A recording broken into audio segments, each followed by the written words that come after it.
일상하니 Seowon are Neo-Confucian academies established by the local literati from the mid-16th to mid-17th century of the Joseon dynasty. They are an exceptional testimony to culture, tradition of Korea, in which Neo-Confucianism has thrived as a principal philosophy and strongly localized in the nation. Although the principles of Neo-Confucianism had developed in many parts of East Asia, the 9 Seowon of Korea preserve exclusively unique attributes as private Neo-Confucian academies.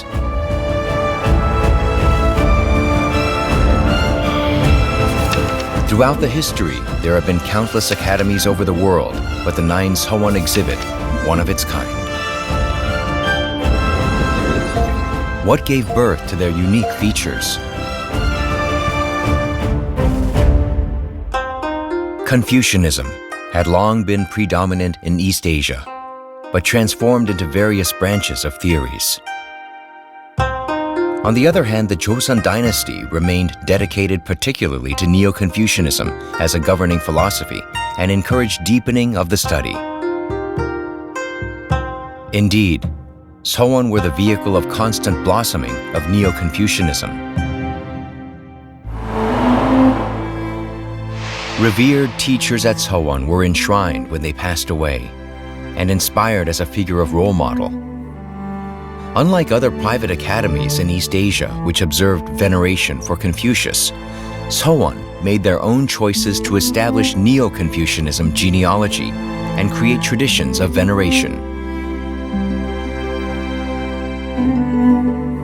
Located in the southern reaches of Korea, the 9 Seowon are heritage that provides exceptional testimony to the process of how Neo-Confucianism had been introduced from China and uniquely added with the Korean representation. How were Seowon of Korea different from that of China or Japan? China's Confucian private academies were mostly oriented to cultivating future government officials, while that of Japan promoted vocational training. As academic sources of local literati who were devoted to study and practice Neo-Confucianism, Seowon continued to serve as a venue for learning. In fact, the learning began with inspiring emulation from the lives of enshrined figure. Veneration, which takes place in shrine, is a method that provides the contact between the enshrined figures and scholars of the current generation.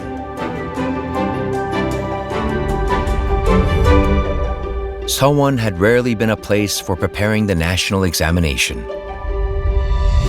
Rather, students were encouraged to vigorously interpret the universe with Neo-Confucian views and internalize them.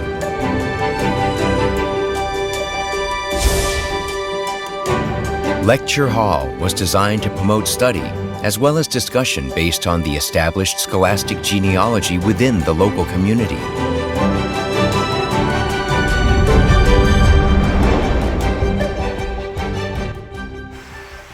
Interaction was a distinguishing function of Seowon. The local literati gathered at Seowon, built networks, and engaged in cultural, social, and political activities. Interaction with nature was also promoted to appreciate and be immersed in the surrounding landscape. As such, interactions with people and nature were facilitated at Pavilion, which meant to connect Seowon to the outside world. Gathered here, the local scholars participated in a wide range of cultural and social activities. They endeavored to create an ideal society of Neo-Confucianism through the efforts at Seowon. As a result, Seowon evolved into a venue for knowledge and discussion, cultivating Neo-Confucian scholars and edifying the local community.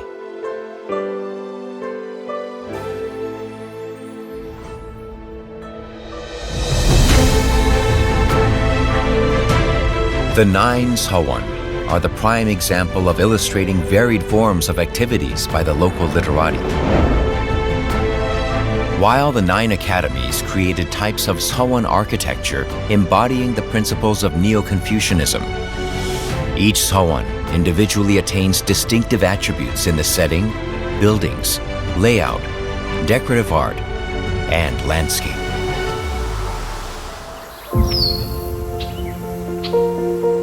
As the first example in Korea, Sosu Seowon defined essential functions of private Neo-Confucian academy, which was located in the natural setting. Namgye Seowon provided a layout of shrine and lecture hall, arranging on a straight central axis, which was the first attempt of its kind in the Joseon dynasty.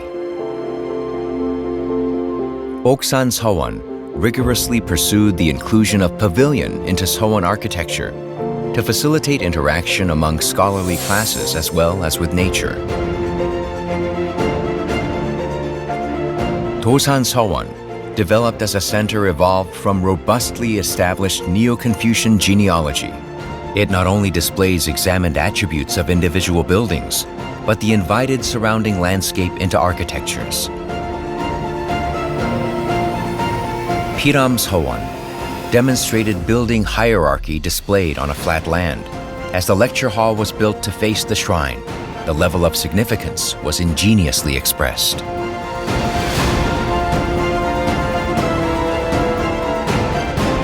Todong Seowon made full use of the sloping topography.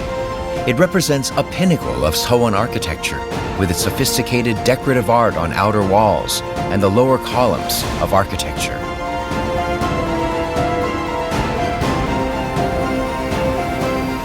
Gyeongsan Seowon maximized the function of interaction through establishing a wide pavilion in an outstanding landscape. The place was also used as a forum of discussions by the local scholars.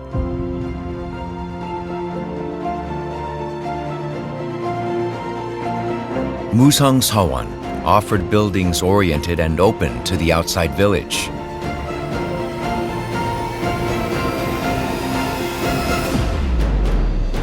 The academy depicts the expanded influence of Neo-Confucianism in every corner of the society.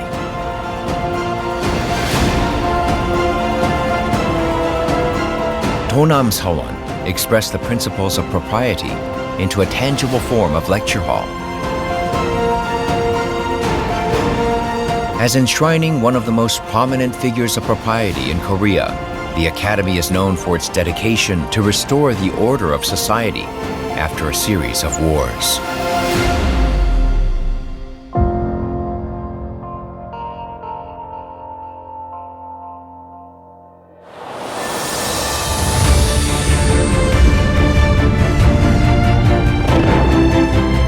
As such, the 9 Seowon have achieved distinctive types of Neo-Confucian architecture as a whole, while each one distinctively attains creative and outstanding architectural representation.